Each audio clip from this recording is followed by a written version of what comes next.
gräns, visa ett pass. Överhuvudtaget inga problem med det.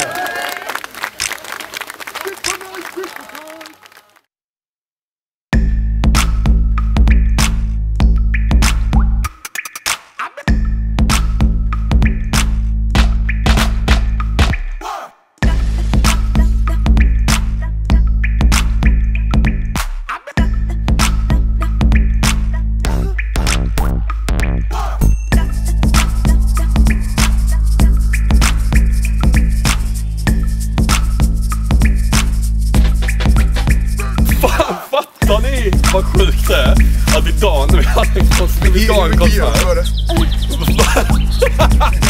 när vi ska ha en konsert uppe vid bruket ikväll, så är Jimmy Åkesson i stan.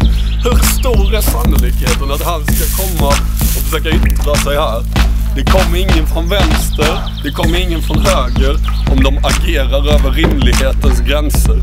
Och mina kompisar är rädda för din politik. Vi kan kalla det för politik.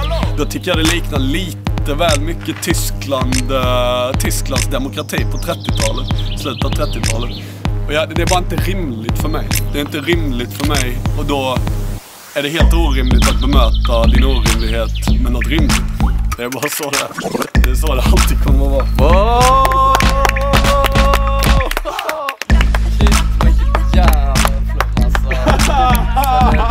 Det är det sjukaste sammanträffet som har hänt i Alltså det är sammanträffandet, det är riktigt sjukt. Det är dags att fira ett sammanträffande med tårta, öppen margarita. Ja,